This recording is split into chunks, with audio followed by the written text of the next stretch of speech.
నీ వాక్యము నా పాదములకు దీపమును, నా త్రోవకు వెలుగునే ఉన్నది.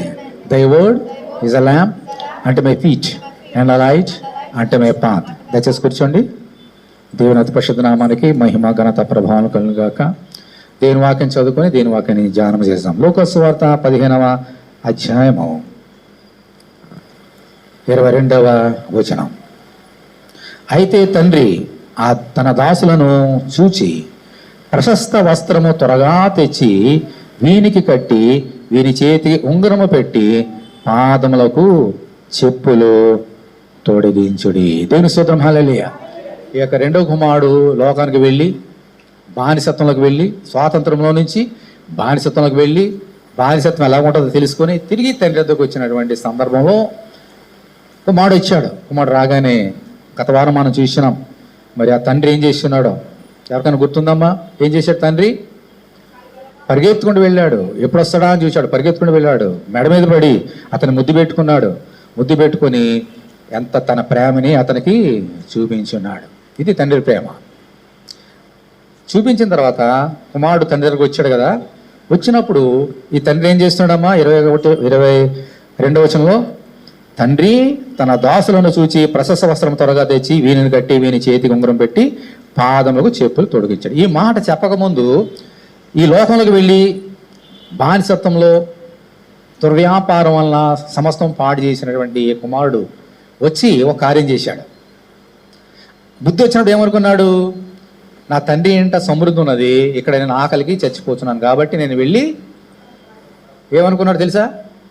4 సంగతులు చెప్పాను, ఎవరు గుర్తుందో లేదో మళ్ళీ మీకు చూపిస్తా చూడండి. 4 సంగతులు అనుకున్నాడు ఏం మాట్లాడాలో. 17వ వచనం. అయితే బుద్ధి వచ్చినప్పుడు వాడు నా తండ్రి వద్ద ఎంతో మంది కూలివాండ్రకు అన్నము సమృద్ధిగా ఉన్నది, నేనైతే ఇక్కడ ఆకలికి చచ్చిపోతున్నాను కాబట్టి ఏం చేద్దాం అనుకున్నాడు? 18వ వచనం చూడండి. నేను లేచి తండ్రి వద్దకు వెళ్ళి మొట్టమొదటిగా, తండ్రి నేను పరలోకమునకు విరోధముగాను 1, రెండవది నీ ఎదుటను పాపం చేసి తిని 2, 3 ఇక మీదను కుమారుని అనిపించుటకు యోగ్యుడును కాను 4 నన్ను నీ కూలివారిలో ఒకనిగా పెట్టుకునమని అతనితో చెప్పుదుననుకొని తండ్రి వద్దకు వచ్చాను. అప్పుడు తండ్రి చూచాడు, మేడ మీద బుద్ధి పెట్టుకున్నాడు. అయితే ఏమనుకున్నాడమ్మా? 4 సంగతులు చెప్పండి. ఏమనుకున్నాడు? తండ్రి దగ్గరికి వెళ్ళి ఏమని చెప్తాడంట? ఏంటి చెప్తాడు? పరలోకమునకు, ఏ పాపం అంటే ఏ పాపం? పరలోకముందున్న దేవునికి నేను వ్యతిరేకంగా పాపం చేస్తున్నా 1, రెండవది నీ ఎదుట నేను పాపం చేస్తున్నా 3 ఇక మీదట నేను నీ కుమారుని అనిపించడకు యోగ్యుడని కాను 4వది ఏంటమ్మా? నీ కూలి వానలో ఒకనిగా పెట్టుకోనమని చెప్పుదని అనుకొని లేచి తండ్రి దగ్గరికి వచ్చాడు. రాగానే తండ్రి పరిగెత్తుకుని వెళ్ళాడు, మీద పడి ముద్దు పెట్టుకున్నాడు, ప్రేమించాడు. కుమారుడు కూడా సంతోషించాడు. అప్పుడు తండ్రి ఏం చేశాడమ్మా? ఇప్పుడు చెప్పినటువంటి సంగతులు. అయితే ఒక సంగతి జరిగింది. తండ్రి ఎంత ప్రేమ గలవాడో మనం 4 సంగతులు పోయిన వారం నేర్చుకున్నాం. మిగిలిన సంగతులు తండ్రికి ఎంత ప్రేమ ఉందో ఈరోజు నేర్చుకోబోతున్నాం. 18, 19 వచనంలో 4 సంగతులు నేర్చుకున్నాం. ఇప్పుడు తండ్రి దగ్గరకు వచ్చాడు. తండ్రికి వచ్చిన తర్వాత ఏమన్నాడు చూడండి. ఇప్పుడు 15వ అధ్యాయము 21వ వచనం చదువుతున్నా చూడండి. 21. అప్పుడు ఆ కుమారుడు అతనితో, తండ్రి వచ్చిన తర్వాత నేను పరలోకమునకు విరోధముగా నీ ఎదుటను పాపం చేసింది, ఇక మీదట నీ కుమారుని అనిపించుటకు యోగుడను కానెను. అయితే తండ్రి తన దాసును చూచి ఇలా చెప్పాడు. వచ్చి ఏం చేశాడమ్మా కుమారుడు? తను ఏమనుకున్నాడో ఏం చేశాడు కుమారుడు? చెప్పాలి. తాడు ఏం చెప్పాలనుకున్నాడో చెప్పాడా లేదా? చెప్పలేదు. ఎన్ని అనుకున్నాడు? ఎన్ని చెప్పాడు చూడండి, కౌంట్ చేయండి. ఇప్పుడు 3 చెప్పాడు, 4 చెప్పలేదు. ఎందుకు చెప్పలే? మీరు చెప్పాలి నాకు. మొదటిది ఏమనుకున్నాడు? పరలోకమున్న తండ్రికి వ్యతిరేకంగా పాపం చేసి వచ్చి ఏం చెప్పాడా లేదా? చెప్పేశాడు. రెండవది నీరు నేను పాపం చేశాను అనుకుంటున్నారు, వచ్చి చెప్పాడా లేదా? చెప్పాడు. నీ కుమారుడు ఉండడానికి యోగుడని కానాడు చెప్పేశాడు. 4 చెప్పలే. ఈ 4వది ఏంటి? నీ కూలి వారిలో ఒకరిగా పెట్టుకో అని చెప్దాం అనుకున్నాడు, చెప్పలే. ఎందుకు చెప్పలేదు? అనుకున్నాడు కదా, చెప్పాలనుకున్నాడు కదా, చెప్పలేదు. ఎందుకు చెప్పలే అమ్మా? తండ్రి ప్రేమ చూసి చెప్పలేదా? కాదు, చెప్పాలనుకున్నాడు. నోటి దగ్గరకు వచ్చింది. కానీ తండ్రి చెప్పనివ్వలేదు. అనుకున్నాడు కదా, 4వ నోటి దగ్గరకు వచ్చేసింది, ఇంక మాట్లాడొద్దు నాయనా, నువ్వు నా కూలివాడు ఎందుకు అవుతావు, నా కుమారువే, ఎక్కడ నా కూలివాడు, అక్కడికి వెళ్ళినా ఎప్పుడైనా కుమారువే, ఆ మాట అనొద్దు. ఆ మాట నోట్లోంచి రానివ్వలేదు. చాలు, నీకు మారుమోసి వచ్చింది, బుద్ధి తెచ్చుకున్నావు, దేవునికి ఎదురు పాపం చేసుకుని ఒప్పుకున్నావు, చాలు, నాకు చాలు, నా ఎదురు పాపం చేసుకున్నావు, ఒప్పుకున్నా, చాలు, నీ కుమారుడుగా యోగుడు కాదనుకున్నావు, పర్లేదు, చాలు, ఈ మారుమోసి చాలు, కూలివాడిని ఎందుకుంటావా నువ్వు, నా ఎప్పటికీ నా కుమారుడే, ఈ బంధాన్ని ఎవరు తంచలేరు, కూలివాడు ఎందుకు అవుతావు నువ్వు, వారిని గర్భాన్ని పుట్టారా కూలివారు, నువ్వు ఎందుకు కూలివాడుతావు, నువ్వు తప్పు చేసి ఉండొచ్చు, అంత మాత్రం నాకు దూరంగా అయిపోతావా, కూలివాడు అయిపోతావా, శత్రువు అయిపోతావా, నా కుమారుడువే, నువ్వు బ్రతుకున్నంత కాలం నా కుమారుడువే, నేను బ్రతుకున్నంత కాలం నీ తండ్రి, దేవుని స్తోత్రం హల్లెలూయా. ఇది తండ్రి ప్రేమ. ఈ ప్రేమను అర్థం చేసుకోక వెళ్ళిపోయాడు కుమారుడు, కానీ ఇప్పుడు తెలుసుకుంటున్నాడు తండ్రి ప్రేమ. మెల్లగా వస్తున్నాడు. ఎలా వచ్చాడు తండ్రి దగ్గరికి, మెల్లగా నడుచుకుంటూ, ఎందుకు తిడతాడేమో కొడతాడేమో అని. తండ్రి ఎలాగ వెళ్ళాడమ్మా, పరిగెత్తుకుని వెళ్ళాడు. వీళ్ళు ఏం చేశాడు, మేడ మీద పడ్డాడు, ముద్దు పెట్టుకున్నాడు, తీసుకొచ్చాడు ఇంట్లోకి. ఇదా తండ్రి ప్రేమ, హల్లెలూయా. దేవుని ప్రేమ ఇదా తెలుసుకున్నాడు. అప్పుడు సరే, ఇంకా నాకు పట్టుకోలేకపోతున్నాడు, చెప్పేసేలా. ఎప్పుడైనా తప్పు చేసావు అనుకోండి, అది చెప్పే వరకు దేవుని మనసాక్షి కలిగిన వారు, అది దేవుని దగ్గర ఒప్పుకునే వరకు దేవుని ఆత్మ జలం పైన అల్లాడుచుండని చెప్పే రీతిగా మన ఆత్మ కూడా అల్లాడిపోతుంది దేవునికి వ్యతిరేకంగా పాపం చేసినప్పుడు. దావీదు కూడా దేవునికి వ్యతిరేకంగా పాపం చేసినప్పుడు, పాపం చేసిన సంగతి అతను తెలీదు. నాతాను అనేటువంటి ప్రాప్తితో చెప్పినప్పుడు ఒక్క క్షణం తొడుగు చేయలేదు. పరిగెత్తుకుంటూ వెళ్ళి దేవుని మందిరానికి వెళ్ళి దేవుని సన్నిధానంలో పాపం ఒప్పుకున్నాడు. అలాగే కుమారుడు కూడా తప్పు చేసిన తర్వాత తండ్రి దగ్గరికి ఇలా ఒప్పుకుందామని పరిగెత్తుకుంటూ వచ్చి ఈ ప్రేమ అసలే ఒప్పుకున్నాడు. ఈ తండ్రి ప్రేమ చూస్తే ఇంకా గిల్టీ కాన్షియస్ అనో తెలుగులో, ఇంగ్లీష్లో అంటే ఏంటన్నమాట, మనసాక్ష్యం గద్దిస్తుంటుంది. ఎంత ప్రేమ తండ్రి అంటే. అంచేత ఈ తప్పు చేసినటువంటి భావన ఇంకా ఎక్కువైపోయింది. అంటే వెంటనే చెప్పేస్తున్నాడు, తండ్రి వ్యతిరేక పాపం చేశాను నాయనా, నీకు వ్యతిరేక పాపం చేశాను, నీ కుమారుడు నాకు యోగ్యత లేదు, వద్దు నీ అనబడి, చాలు నువ్వు కుమారుడువే అన్నాడు. ఇది తండ్రి ప్రేమ.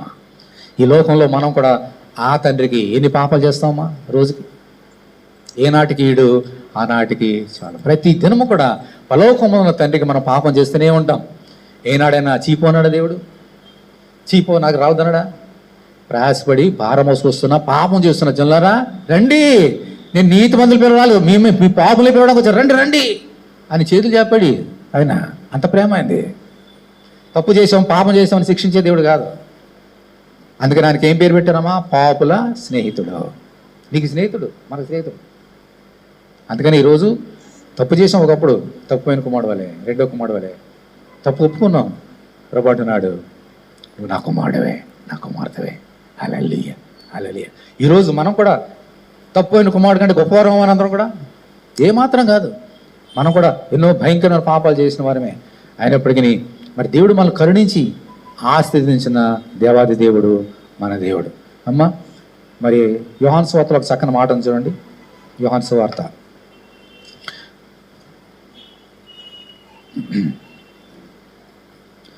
12వ వచనం. తన్ను చూడండి, యోహాను సువార్త 1:12. తను ఎందరు అంగీకరించిరో వారికి అందరికీ, అనగా తన నామమునందు విశ్వాసముంచిన వారికి దేవుని పిల్లలటకు ఆయన అధికారం అనుగ్రహించెను. ఎప్పుడైతే తప్పు చేసిన తర్వాత దేవుణ్ణి మన సొంత రక్షకుడుగా అంగీకరించి తప్పు క్షమించు అని అడిగితే అప్పుడు దేవుడికి ఏ అధికారం ఇస్తాడంట? ఆయన బిడ్డలైపోయి అధికారం ఇస్తాడంట. ఇంకా తర్వాత నేర్చుకుందాం సంగతి అధికారం గురించి. కుడివైపున దొంగ ఉన్నాడు, ఎడవైపు దొంగ ఉన్నాడు. ఆయన ఏమన్నాడమ్మా? ఆయన ఏమన్నాడు? ఎడవైపున దొంగ, నువ్వు దేవుడు అంటావు, రక్షకుడు అంటావు, నిన్ను నువ్వే రక్షించుకోలేవు, నన్నే రక్షిస్తావయా అన్నాడు. అంటే అతడు దేవుడు రక్షకుడు అనే సంగతి అతనికి తెలియదు. ఎగతాళి చేస్తున్నాడు పైగా, నిన్ను నువ్వే రక్షించుకోలేవు, నన్నే రక్షిస్తావు, నువ్వేం దేవుడు అయ్యా అన్నాడు. మరి కుడివైపు దొంగ అతను గద్దించి ఊరుకో, నువ్వు తప్పు చేసావు శిక్ష అనుభవిస్తున్నావు, నేను తప్పు చేశాను శిక్ష అనుభవిస్తున్నావు. ఆయన ఏం తప్పు చేశాడు? ఏ తప్పు చేయలేదా? పొంతి పిలాతు దగ్గర వెళ్ళి అన్యాయంగా శిక్ష పొంది అన్యాయంగా శిలువ మీద చచ్చిపోతున్నాడు, నీ కొరకు నా కొరకు. ఆయన ఏం తప్పు చేశాడయ్యా, ఊరుకో అని చెప్పి వేస్తే ఏమన్నాడమ్మా, తండ్రి నువ్వు నీ రాజ్యంతో వచ్చినప్పుడు నన్ను జ్ఞాపం చేసుకో అంటే ఏంటి, దాని అర్థం ఏంటి, నన్ను క్షమించు, తెలుసో తెలియక తప్పులు చేశాను క్షమించు. ప్రభు ఏమన్నాడు, నీ తప్పులు చేసి ఏ మొహం పెట్టి అడుగుతున్నా అన్నాడా, ఈరోజు నీవు నాతో కూడా పరదేశంలో ఉందో, నేనెవరో నువ్వు తెలుసుకున్నావు, నీ పాపాలు ఏడాలని నువ్వు ఒప్పుకున్నాడు. ఇది మనకు తగ్గిందే ఈ శిక్ష, ఎందుకంటే తప్పులు చేసాం అంటే ఏంటి చేశాడు, అతను తప్పులు ఒప్పుకున్నాడు, పాపాన్ని ఒప్పుకున్నాడు. నీ పాపాన్ని దగ్గర ఒప్పుకున్నావు, నీకు మారు మనసు వచ్చింది కాబట్టి ఈరోజు నాతో కూడా నువ్వు ఉంటావు. ఈ రోజు నుంచి నీవు నా కుమారుడివి, దేవుని స్తోత్రం, హల్లెలూయా. ఎప్పుడైతే మనం తప్పులు తెలుసుకొని ప్రజలకు వచ్చి పాపను ఒప్పుకుంటున్నామో ఆ దినం నుండి మనం ఎవరమో దేవునికి పిల్లలము, కూలివారం కాదు, దాసులం కాదు. ఒకప్పుడు పాపను బానిసత్వం ఉన్నాం. భారతదేశం ఒకప్పుడు 400 సంవత్సరాల పైగానే బ్రిటిష్ వారికి బానిసత్వం ఉంది. స్వాతంత్రం వచ్చింది కానీ పాప నుండి స్వాతంత్రం రాలే. ఇంకా అది ఏసీ ఇవ్వాలి, మనుషులు ఇవ్వలేరు.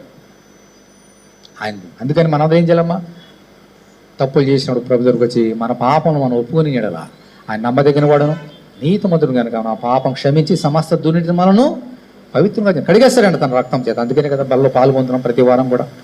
మన పాపాలు క్షమింపడానికి, ఆ తర్వాత ఆయన శరీరం ద్వారా ఆయన బిడలుగా మారడానికి బలలో పాల్గొంటున్నాం. అని చేత మనం పరీక్ష చేసుకుందాం. మన యేసయ్య ప్రేమమూర్తి, ప్రేమ గలవాడు.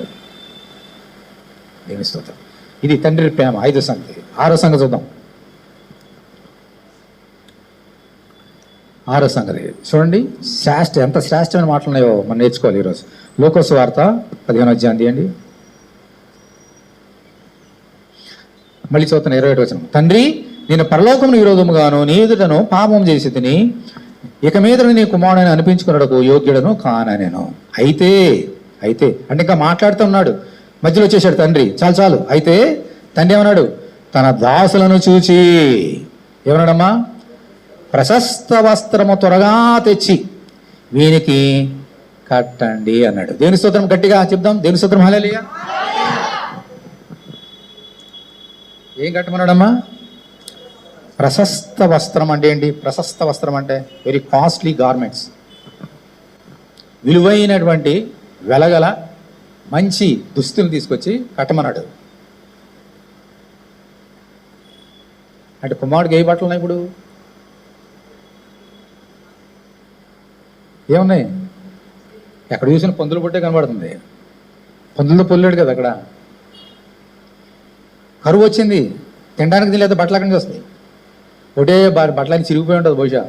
అదే డ్రెస్ వేసుకున్నాడు, మట్టిలో బురదలో పొల్లాడు. ఆ బురదతో నిండినటువంటి బట్టలు ఉన్నాయి అతనికి. మీరేమంటున్నారు? ఆయన ఏమన్నాడు? ప్రశస్త వస్త్రాలు తీసుకుని వీనికి కట్టండి అంటే ప్రశస్త వెలుగల వస్త్రాలు తీయాలంటే ముందేం చేయాలి? ఆ బట్టలని, వాడిపోయిన బట్టలని తీయాలంటే ఏం చేయాలి? మళ్ళీ అలాగే మురుగు బట్టలతో మంచి వెలగల వస్త్రాలు చేసుకుంటే బాగుంటాయా? మళ్ళీ కంపు కొట్టు, పంది కంపు కట్టదు. ఏం చేయాలి? మళ్ళీ స్నానం చేయించాలి. అక్కడ రాయలేదు కానీ దాని అర్థం ఉంది. ప్రశస్త కట్టడం అలా కట్టారు, స్నానం చేయించి. పెళ్లి కూతురు ఏం చేస్తారు? మంచి 10,000 ఇప్పుడు ఈ మధ్యన లక్షలు పెట్టుకుంటూ వేస్తున్నారు పెళ్లి డ్రెస్సులు. అలాగే వేస్తారా? స్నానం చేపిస్తారు. పెళ్లి కొడుకనే అంతే, పెళ్లి కూతురే అంతే.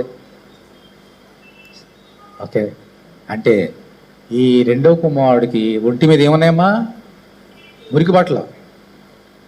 మన ఒంటి మీద ఏమున్నాయి? మంచి చీర కట్టుకున్నావు నువ్వు, నేను మంచి డ్రెస్ వేసుకున్నా. ఎంత మంచి బట్టలు? ఈ మురికి బట్టల ఇస్త్రీ చేసుకున్నాను పొద్దున్నే.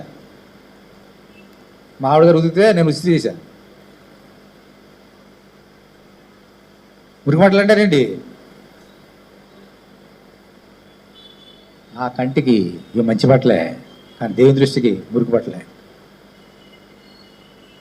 ఎంత మురికి బట్టలో దేవుడు ఆ లేఖను రాశాడు, చెప్తే బాగోదు. చెప్తే మీరు అమ్మో ఆశ్రయించుకుంటారు. అటువంటి మాట వాడాడు దేవుడు. మన బట్టలు అలా కనిపిస్తున్న దేవునికి, కానీ ఆత్మ చెప్పమన్నా కూడా చెబుతా. దేవుని దృష్టికి సిగ్గు లేదు కదా, మొహమాటం లేదు కదా. మనుష్యుడి యొక్క బట్టలు దేవునికి ఎలా కనబడుతున్నాయంటే, ఒక స్త్రీకి ప్రతి నెల స్రావం కలుగుతుంది. ఆ స్రావం కడినప్పుడు స్రావం అయిపోయిన తర్వాత బట్టలు ఏం చేస్తుందమ్మా? బయట పడేస్తుంది. ఆ బట్టలా కనబడుతున్నాయంట నువ్వు నేను దేవునికి.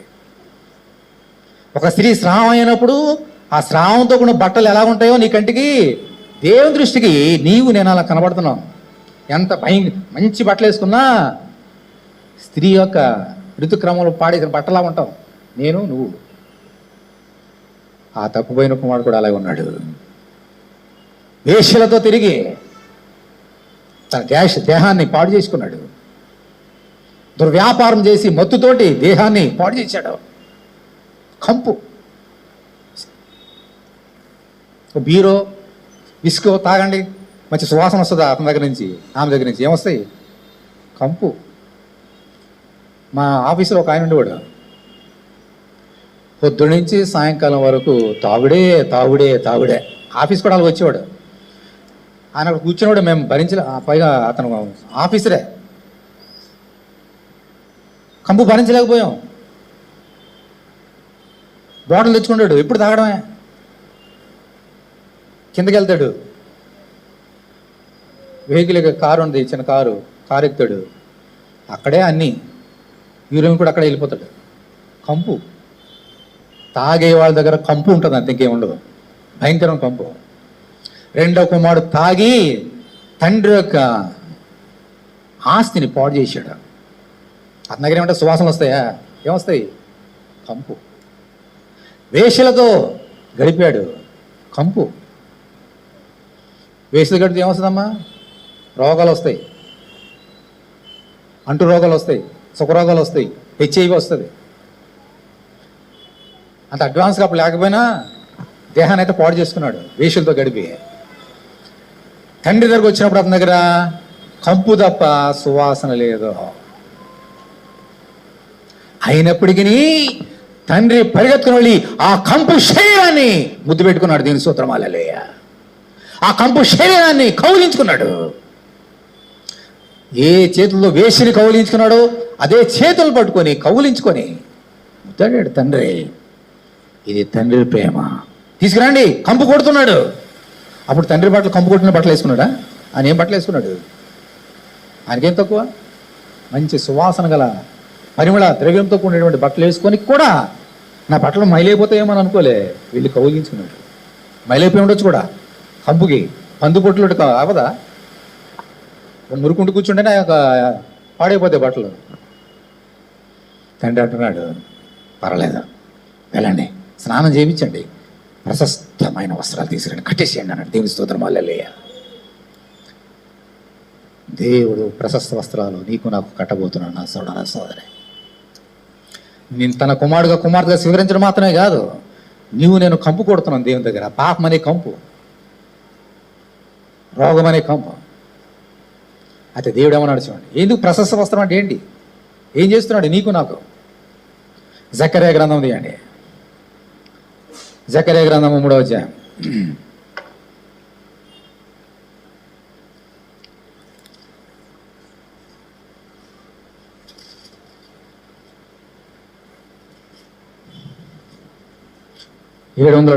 పేజీ. పాత నిబంధనలో 778వ పేజీ. జకర్యా గ్రంథం 3వ అధ్యాయం చదువుతున్నాను చూడండి.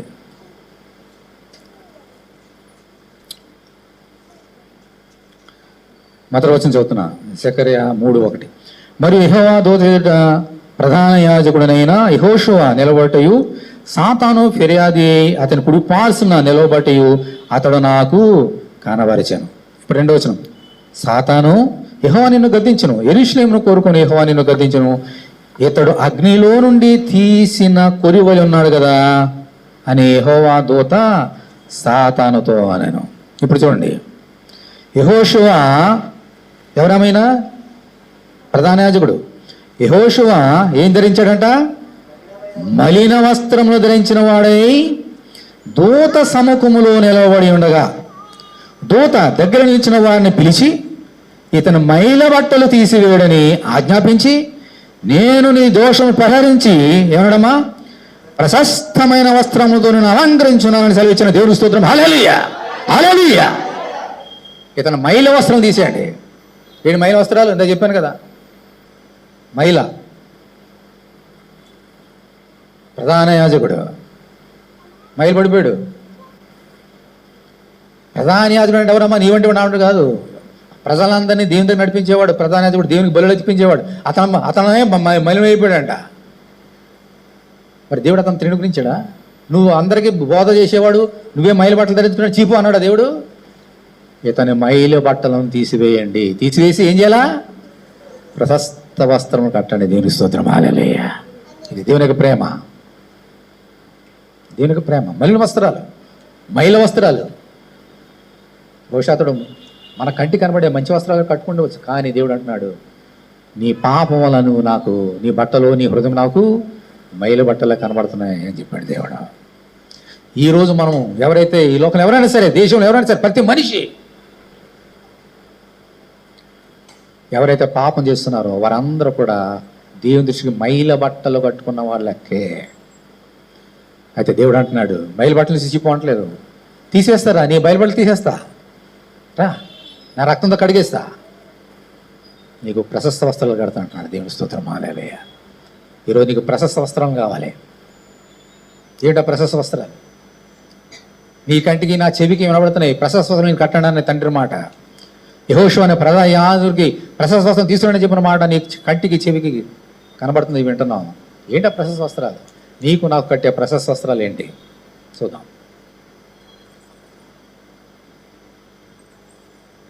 యెషయా గ్రంథము దానికంటే ముందుగా ఒకసారి చూడండి, లూకాసు వార్త 23వ అధ్యాయం తీయండి. లూకాసు వార్త 23.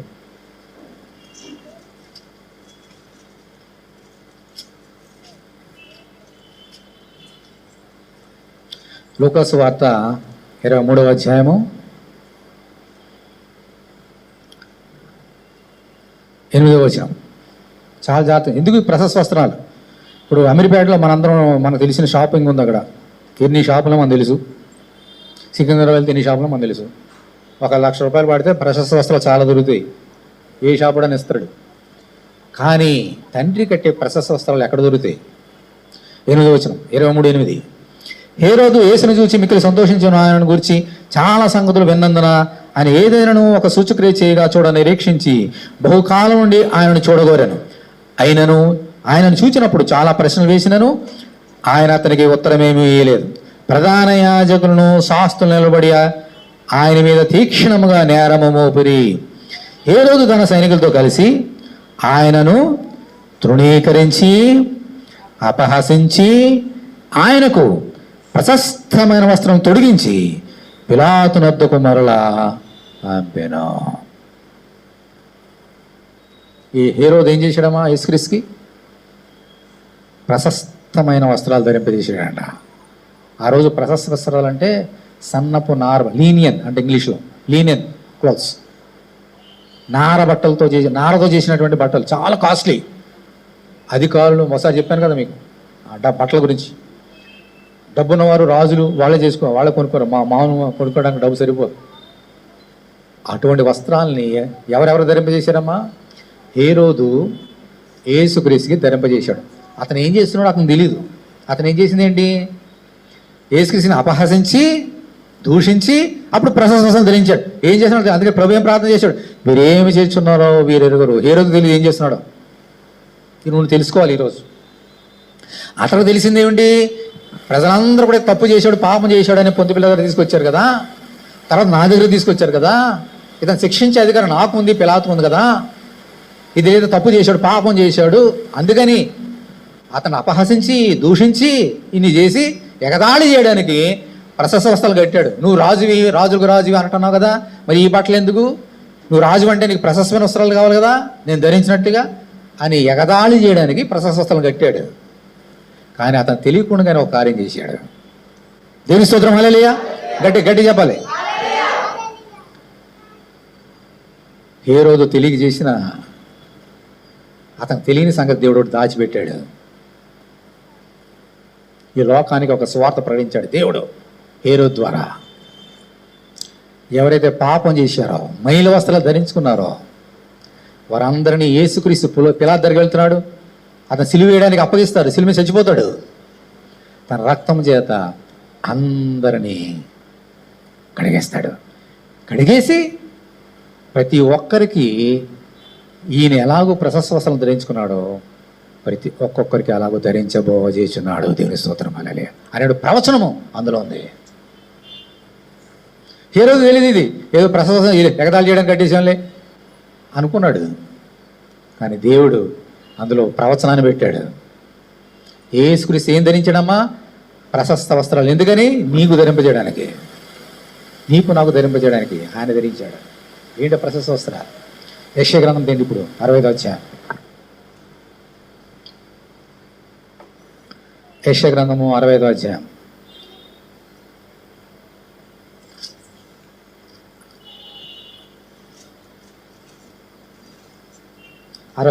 యెషయా గ్రంథము 61. అందరు బైబిల్ అందరూ తీయండి. 621 పేజీ, పాత నిబంధనలో 621 పేజీ. ఓకే, యెషయా గ్రంథం 61 చదువుతున్నాను చూడండి.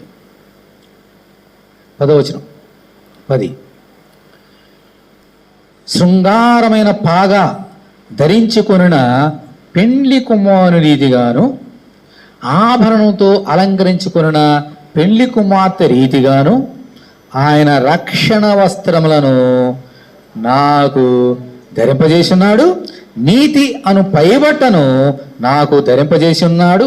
కాగా యెహోవాను బట్టి మహానందముతో నేను ఆనందించున్నాను. నా దేవుని బట్టి నా ఆత్మ ఉల్లసించుచున్నది. దేవుని స్తోత్రం, హల్లెలూయా. పెళ్లి కుమారుడు ధరించుకున్న పాగా ధరించుకుంటాడు కిరీటం. ఆ రీతిగా పెళ్లి కుమార్తె చక్కగా ధరించుకునే రీతిగా నన్ను పెళ్లి కుమార్తె వలె తన రక్త వస్త్రములతో అనగా రక్షణ వస్త్రములతో నన్ను ధరింపజేసి ఉన్నాడు. దేవుని స్తోత్రం, హల్లెలూయా. ఆయన ఎవరమ్మా? యేసుక్రీస్తు ఎవరు? ఎవరు చెప్పండి గట్టిగా. పెళ్లి కుమారుడు తెలీదా? తెలుసుకోండి. మనం ఎవరం? పెళ్లి కుమార్తెలం. ఆయన పెళ్లి కుమారుడు వలె ఆ రోజు పస్కా రోజు అలంకరింపబడ్డాడు ప్రశస్త వస్త్రంతో. ఆ తర్వాత చనిపోయి తిరిగి లేచిన తర్వాత ఈ లోకంలో ప్రతి వ్యక్తిని పెళ్లి కుమార్తె వలె ప్రశస్తమైన వస్త్రములతో అలంకరింపజేస్తున్నాడు. దేవుని స్తోత్రం, హల్లెలూయా. పెళ్లి కుమార్తె వలె నిన్ను మార్చి తన రక్తము చేత నీ మైల వస్త్రాలను కడిగి, నీ పాపాన్ని కడిగి రక్షణ వస్త్రానికి ధరింపజేశాడు. నీతి అని మహిమరో నీకు ధరించాడు. పైబట్ట. ఇప్పుడు మనం స్త్రీలు కొంగేసుకుంటారు కదా, అమ్మ కొంగేసుకోండి, స్త్రీలు కొంగేసుకోండి. మీరు పైన తల మీద పెట్టు, నువ్వు సరిదా తల మీద పెట్టు. మనందరూ పెళ్లి కుమార్తెలు. మనందరూ పెళ్లి కుమార్తెలు. రక్షణ వస్త్రాలతో మనం ధరింపజేస్తున్నాడు. దేవుని స్తోత్రం, హల్లెలూయా. ఏ ప్రశస్తమైన వస్త్రాలు. ఇందాక చెప్పిన రీతిగా సన్నపు నార బట్టలు కానీ ఇప్పుడు ఈ ప్రజెంట్ వాల్యూలో చూస్తే ఆ రక్షణ వస్త్రాలు లక్షల్లో ఉంటుంది ఖరీదు. కానీ ఏసి ఇచ్చే ప్రశస్త వస్త్రములు ఎంత విలువ తెలుసా? ఏ మనుషుడు విలువ కట్టలేడు. అయినప్పటికీ నీకు ఉచితంగా ఇస్తున్నాడు. దేవుని స్తోత్రం, హల్లెలూయా. నువ్వు ఒక చీర కొనాలన్నా, నేను షర్ట్ వేసుకోవాలన్నా డబ్బులు కట్టాలి. దేవుడిచ్చే ప్రశస్తమైన రక్షణ వస్త్రాలు కట్టుకోవడానికి నీకు నయా పైసను చెల్లించక్కర్లేరు. ఆయనే శిలువ మీద చెల్లించేశాడు తన రక్తము ద్వారా. హల్లెలూయా, హల్లెలూయా. ఈరోజు మనందరం మందిరానికి వచ్చాం మంచి బట్టలు కట్టుకొని. నీకు రక్షణ వస్త్రాలు ఉన్నాయా? నీతను మైమారు ఉందా? నీతను పైబట్టు ఉందా? అది ఇంపార్టెంట్. ఈ లోకంలో అనేక మంది మరి ఉన్నారు. ఈ లోకంలో దేశాల్లో అనేక మంది ఉన్నారు. స్వాతంత్రం వచ్చేసిందని సంబరాలు చేసుకుంటున్నాం. మరి నీకు రక్షణ వస్త్రాలు ఉన్నాయా? నీ మైలు బట్టలు పోయినాయా? స్నానం చేసావా? పాపం పోయిందా? లేకపోతే ఈ స్వాతంత్రం వచ్చి ప్రయోజనం ఉంది? ఏమన్నాడు గాంధీ గారు? ఒక స్త్రీ మధ్యరాత్రి ఒంటరిగా వెళ్ళి రాగలిగితే అదే నిజమైన స్వాతంత్రం అన్నాడు. ఇప్పుడు భారతదేశానికి క్యాపిటల్ ఏంటమ్మా? రాజధాని ఏంటి మన దేశానికి? హైదరాబాదా? ఏంటి చెప్పు? ఢిల్లీ. ఇది తెలీదా? దేశానికి రాజధాని ఏంటమ్మా? ఢిల్లీలో ఒక స్త్రీ రాత్రి 7 గంటలకు బయటకు వెళ్తే మళ్ళీ తిరిగి వస్తుందని గ్యారెంటీ లేదు. అయితే రేపని అయిపోతుందా లేదా చచ్చిపోతుంది. భారతదేశం యొక్క క్యాపిటల్ ఢిల్లీలో ఒక స్త్రీ బయటకు వెళ్ళాలంటే ఒక్కది వెళ్ళడానికి మళ్ళీ వస్తాం గ్యారెంటీ లేదు. అందుకని ఎవరైనా అన్నో తమ్ముడో డాడీయో ఎవరైనా వెళ్ళాలి. ఎన్ని చట్టాలు వచ్చినాయి అందుకోసమే. గర్భయ చట్టం వచ్చి ఎన్నేంటి? ఒక స్త్రీకి గ్యారంటీ లేదు. మరి స్వాతంత్రం వచ్చే ప్రయోజనం ఉంది అంటే దేశానికి స్వాతంత్రం నీకు రాలేదు, మనిషిరా నీకు రాలేదు. ప్రతి మనిషి దేవుని దగ్గర పరిగెత్తుకుంటూ రావాలి, ప్రభువా నాకు రక్షణ వస్త్రాలు కావాలని. అప్పుడే దేవుడిని దీవిస్తాడు. నా సోదరుడు, నా సోదరి, ఇవి ఉన్నాయా? పరీక్ష చేసుకుందాం. ఇంకా కొన్ని సంగతులు. ఎన్ని సంగతులు నేర్చుకున్నాం ఇప్పటివరకు? ఏమో పోయినవన్నీ నేర్చుకున్నాం. 4 ఈరోజు నేర్చుకున్నాం. ఈరోజు ఏమింటారమ్మా? ఏమింటారు? ఏం ప్రయోజనం విని? పోయిన వారం 4 నేర్చుకున్నాం తండ్రి ప్రేమలో. ఈరోజు ఏం నేర్చుకున్నాం? 2 నేర్చుకున్నాం. చెప్పండి, 6 చెప్పండి. పోయిన 6 ఈరోజు 2 ఏం నేర్చుకున్నాం? పోయి చెప్పండి, ఏం నేర్చుకున్నాం ఈరోజు? కుమారుడు వచ్చినప్పటికీ అమ్మా నువ్వు నా కుమారుడువే, దాసుడు కాదు, నీవు కూలివాడులో ఒకడు కాదు, నా కుమారుడు. ఈరోజు నీవు నేను కూలివాడిగా ఉండడానికి కూడా మాకు అర్హత లేదు అనేప్పటికీ మనల్ని ఏం చేశాడు? ఆయన విశ్వాసం ఉంచిన వారికి దేవుని పిల్లలకు అధికారం ఇచ్చాను. అందుకనే ఆ కుమారుడు కూలివాడు ఒక చేశానంటే అవకాశం లేదు. తండ్రి నువ్వు నా కుమారుడువే, ఈరోజు నువ్వు నేను కూడా తండ్రి కుమారుడువే. అది ప్రేమ, అది నేర్చుకున్నాం. రెండవది, మనందరూ కూడా ఎలా ఉన్నాం దేవుని దృష్టికి? మైల వస్త్రాలు ఉన్నాయి మనందరూ కూడా. ఓకే, ఈ మైల వస్త్రాలు ధరించుకొని మనల్ని దేవుణ్ణి సంతోషపెట్టలేము. మైల వస్త్రాలు పోవాలి. ఈ 2 చాలు ఈ రోజుకి. కానీ కొంచెం ఏం చేయాలో చెప్పి ముగిస్తాం. మిగిలినవి నెక్స్ట్ వీక్ ధ్యానం చేద్దాం. దేవుని పిల్లడానికి అధికారం ఇచ్చాడు. ఓకే, మనందరం దేవుని పిల్లలం. పిల్లలకు బాధ్యత ఏమిటి? తల్లిదండ్రులను ప్రేమించండి. దేవుడిచ్చిన 10 ఆజ్ఞలు 5వ ఆజ్ఞ ఏంటమ్మా? నువ్వు దీర్ఘాశ్రమంలో నీ తల్లిని నీ తండ్రిని సన్మానించాలి. సన్మానించడం ఏంటి? బట్టలు కప్పడమా? షాలో కప్పడమా? ఎవరు బాధ్యత వాళ్ళు నెరవేర్చాలి. ఓకే, అలాగే తల్లిదండ్రులు కూడా బిడ్డలు ప్రేమించాలి. తల్లిదండ్రులు బిడ్డల వరకు, బిడ్డలు వన్ సైడ్ కాదు. మళ్ళీ నా పిల్లలు ఉన్నారే నాకు చూసుకుంటే, మరి నీవు పిల్లలను నువ్వేం చేస్తావు? అదే తప్పు చేస్తారు చాలామంది. పిల్లలను చూసుకోవాలి, మరి నువ్వు పిల్లల్ని చూసుకోవాలి కదా. దేవుడి వాక్యం ఇప్పుడు కూడా 2 అంచులుగా వాడిగల ఖడ్గం. మనం తల్లిదండ్రులు ప్రేమించాలి, అలాగే తల్లిదండ్రులు కూడా పిల్లల్ని దేవుని శిక్షలో బోధలు పెంచాలి, ప్రేమతో అందరూ వెళ్ళాలి. అయితే ఈ కుమారుడుగా ఉండే అర్హతను పోగొట్టుకొని వెళ్ళిపోయాడు. అంటే అప్పటికి అతనికి కుమారుడు అంటే అది ఎంత అధికారం కలదో అప్పటికి తెలియలేదు. ఎప్పుడు తెలిసి వచ్చింది? బుద్ధి వచ్చినప్పుడు తెలిసింది. దేవుడు ఆ శిక్షించక మునిపే నువ్వు దేవుని కుమారుగా ఉండే అర్హతని నీవు నేను పోగొట్టుకోవద్దు. ఎప్పుడు పోగొట్టుకుంటాం? తండ్రి ఇంటికి దూరం వెళ్ళిపోతే అర్హత పోతుంది ఆటోమేటిక్గా.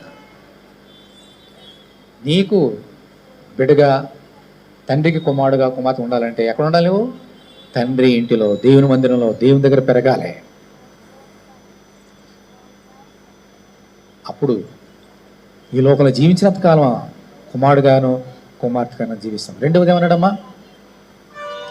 మనం ఎంత కాస్ట్లీ బట్టలు ధరించుకున్నా దేవుని దృష్టికి ఎలా ఉన్నాం?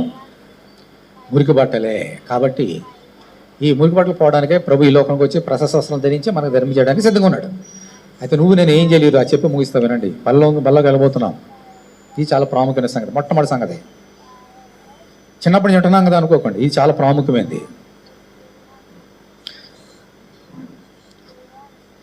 మొదటి యోహాను తీయండి. యోహాను పత్రిక, సువార్త కాదు, యోహాను పత్రిక, మొదటి యోహాను పత్రిక.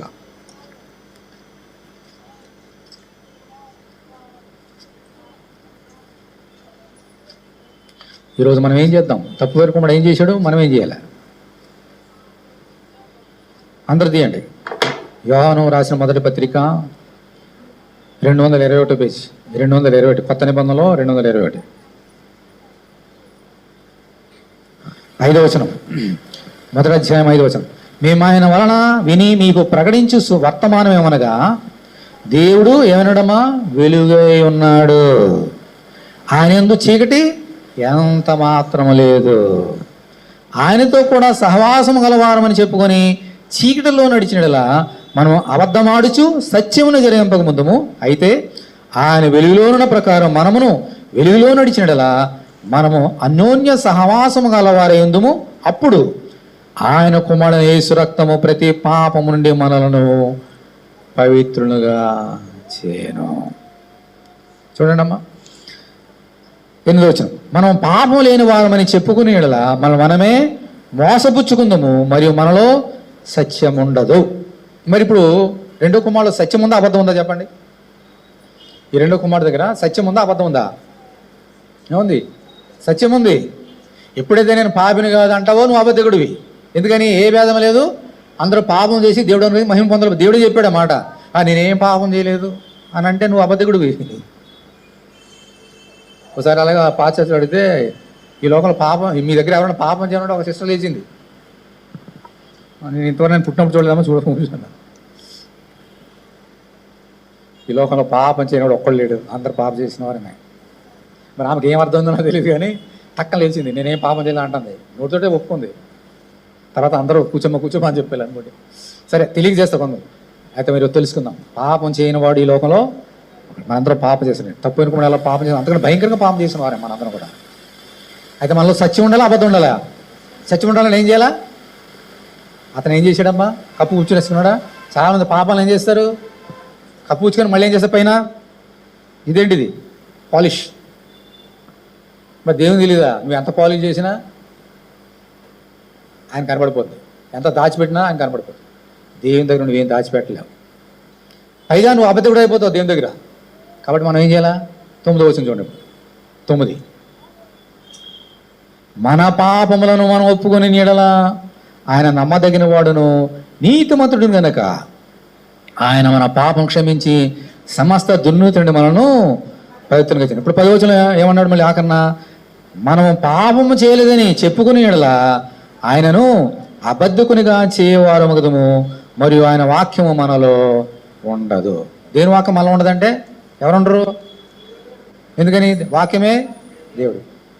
నాలో ఏం పాపం లేదంటే దేవుడు నాలో వాక్యం ఉండదంట. వాక్యం నాలో లేకపోతే దేవుడు లేడు.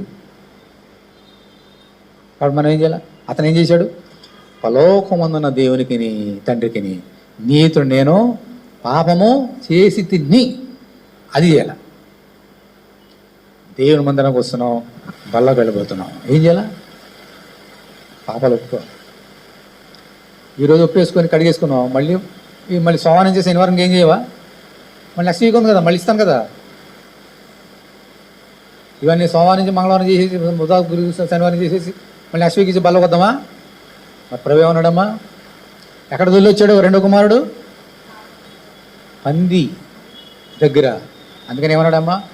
ఇప్పుడు నేను పాపం చేశా, ఒప్పుకొని బల్ల తీసుకున్నా, మళ్ళీ నెక్స్ట్ వీక్ కూడా అదే పాపం చేసి మళ్ళీ నెక్స్ట్ వీక్ వచ్చి బల్ల ఇవ్వమంటే దేవుడు ఏమంటే తెలుసా? పంది, కడగబడిన పంది ఏం చేస్తుందంటమ్మా? మళ్ళీ బురద కనబడి ఏం చేస్తుంది? అది మళ్ళీ వెళ్ళిపోతుంది. ఓకే, అన్ని కాస్ట్లీ సోపులు తీసుకొచ్చి పందిని ఎంత కడిగినా ఆ బురద చూడగానే వెళ్ళిపోతుంది, మళ్ళీ తట్టుకోలేదు, ఇంకా ఆగలేదు, వెళ్ళిపోతుంది. నేను కూడా పాపం చేయకుండా అలా దేవుని వ్యతిరేకంగా చేయకుండా ఆపుకోగలిగితే ఓకే, కానీ పాపం చేయడం మళ్ళీ అదే పాపం చేస్తామంటే దేవుడి దృష్టి నేను ఎలాగా ఉన్నాం, ఇంతకు మైలు బట్టలు అన్నాడు, ఇప్పుడు ఏమంటున్నాడు? ఓ పందిలాగా ఉన్నాం అంటాడు. ఇప్పుడు చేసిన పాపం నేను చేశాను అనుకోండి, దొంగతనం చేస్తున్నా, మళ్ళీ రేపు అదే దొంగతనం చేశాను అనుకోండి, ఈవేళ ఉప్పేసుకొని కడిగేసుకున్నా రక్తంలో, మళ్ళీ రేపు దొంగతనం చేసి ఏమంటాడు నన్ను? ఓ పంది, ఎన్నిసార్లు బుర్రలో పొందుతావా అంటాడు నన్ను. తర్వాత మళ్ళీ ఎలా అయిపోతా? మళ్ళీ కుక్క ఏం చేస్తుందంటమ్మా? వాంతి చేసుకుని అదే తింటుంది మళ్ళీ.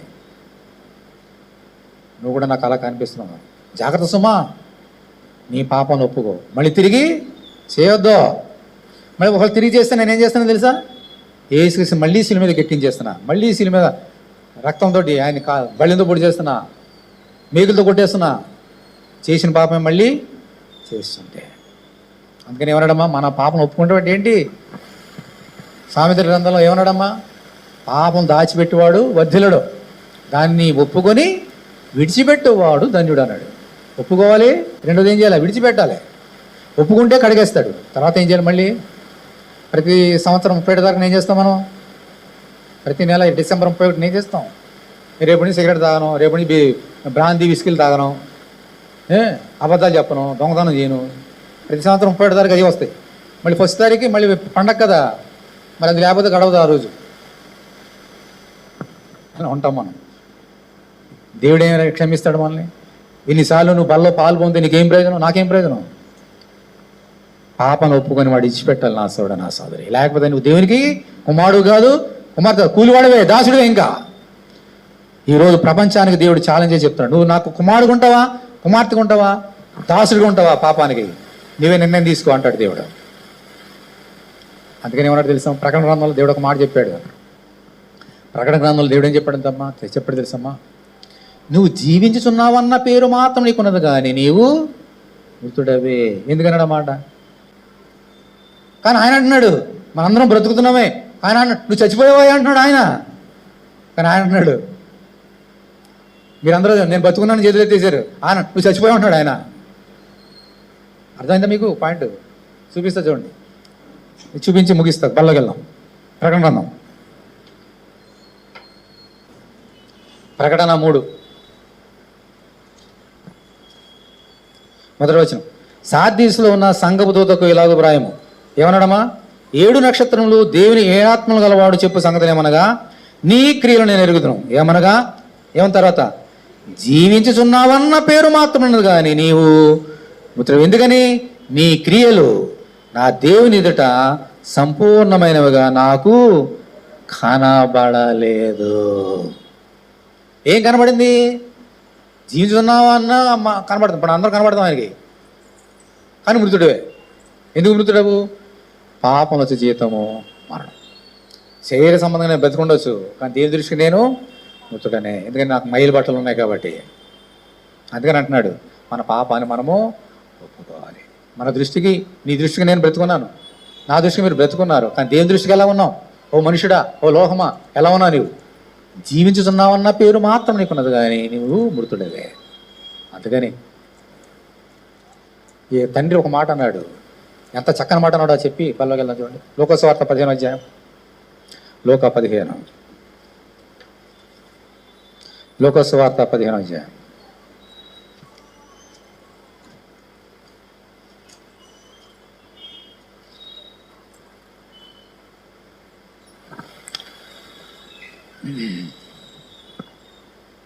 ముప్పై వచనం. సరే, 29వ వచనం. ఆ పెద్ద కుమారుడు వెళ్ళలేదు కదా, అప్పుడు తండ్రి ఏమన్నాడు చూడండి. అతడు తన తండ్రితో, ఇదిగో ఎన్ని ఏళ్ళ నుండి నేను సేవించునని ఈ ఆజ్ఞ నేను అన్నాడు మెరలేదు. ఆయనను నా స్నేహితులతో సంతోషపడ్డాడు, నీవు నేను కన్నడను ఒక మేకపిల్లని ఇయ్యలేదు. అయితే నీ ఆస్తిని వేషులతో తినివేసిన నీ కుమారుడు రాగానే వీని కొరకు క్రొవ్విన పోషణ వధించదు అని చెప్పాను. ఇప్పుడు 37 వచనం చూడండి. 37, 32 వచనం అందరూ చూడాలి, ముగిస్తున్నా. అందుకతడు, ఎవరు అతడు అంటే ఎవరు? తండ్రి. కుమారుడా, నీవెల్లప్పుడు నువ్వు నాతో కూడా ఉన్నావు, నావా నీవు నీవి, మనం సంతోషపడి ఆనందించుట యుక్తమే. ఈ నీ తమ్ముడు ఏమన్నాడమ్మా? చనిపోయి తిరిగి బ్రతకం. ఇప్పుడు చెప్పాలి. కుమారుడు చచ్చిపోయాడా? చచ్చిపోయినవాడు వస్తాడా తండ్రి దగ్గరికి?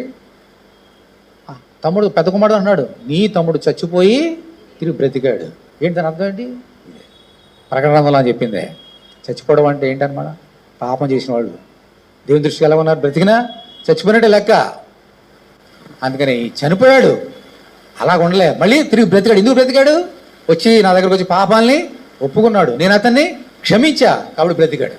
ఈరోజు ఈ లోకంలో ఎంతమంది చచ్చిపోయిన పాపం జీతం వల్ల మరణం బట్టి వచ్చి పాపంలో ఒప్పుకొని రక్తంలో కడుక్కుంటే వాళ్ళు తిరిగి అందరూ అవుతారేమో, తిరిగి బ్రతుకుతారు, దేవుని బిడ్డలో ఉంటారు. దేవుని స్తోత్రం హల్లెలూయా.